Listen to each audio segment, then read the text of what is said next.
You deserve to know why Mr. Smith went quiet.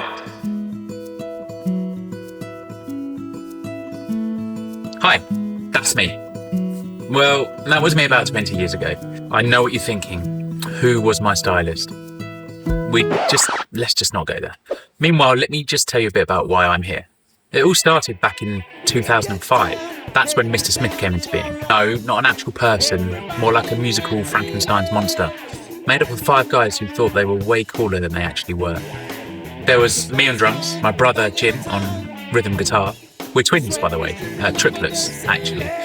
Our sister wasn't really the musical type. You had Dirk on bass, Tom on lead guitar, and finally our frontman, Gav. The trio of childhood friends who just needed a rhythm section to complete the puzzle. And boom, there we were. Mr. Smith, the band that was going to change the world, or at least get a few free pints. Now, our mission was simple: free music. We were practically allergic to making money. You know, we handed out CDs like they were going out of fashion, gave away free downloads, and just played in any venue that would have us. It was really for the love of it, you know. No pretenses, just pure, unfiltered chaos on stage. 2005 was a big year for us. We all took the plunge, gave up our jobs, and went full-time with the band.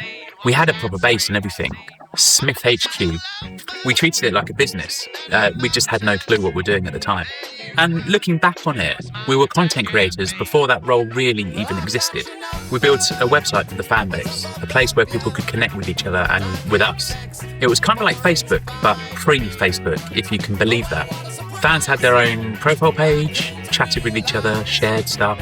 And of course, it was where we gave our music away, promoted shows, all for free. People actually started to notice. We built a local following pretty fast, packing out small venues along the south coast. And suddenly it wasn't just our parents in the crowd.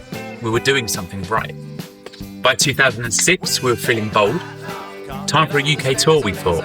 Managed, planned and driven by us, with zero clue about what we were actually doing. But somehow, we pulled it off. Best highlight? Probably the Cavern Club in Liverpool. For Gav, this was it, his dream gig, the Cavern Club, the same stage where the Beatles found their fame. We were standing in musical history, and for that one night, we were part of it. It was unreal. And then big promises started rolling in.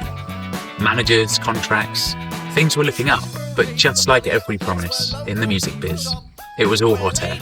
Big dreams, big talk, and nothing to show for it in the end. 2008 was a turning point for us. For a while, it felt like we were really onto something. But soon enough, we started doing more party gigs and cover shows than anything else. Fun? Sure. But yeah, we basically became a cover band for a bit there. Not exactly where we thought we'd be, but hey, at least we were still playing.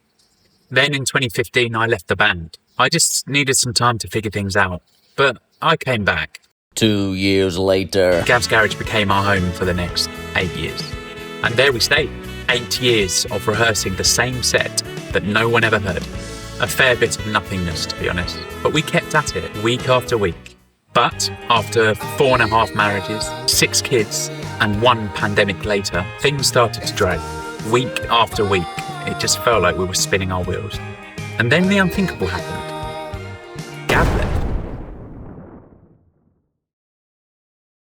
Our frontman, our main songwriter, the guy who could make any crowd fall in love with us in the first 30 seconds of a gig. Gav was done. He packed his bags, said his goodbyes, and that was it. The heart and soul of Mr. Smith, gone. Finito. Capiche.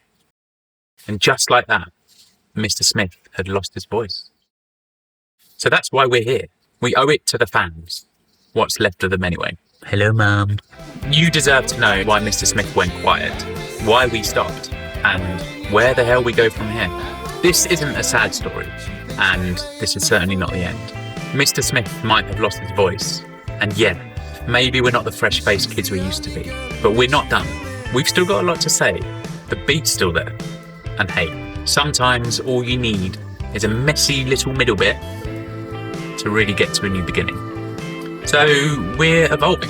We don't have all the answers, but we're still here, and that's got to count for something. So stick with us, stay tuned, we're just getting started. We now found ourselves in a position with no singer. Job number 1, find a new singer.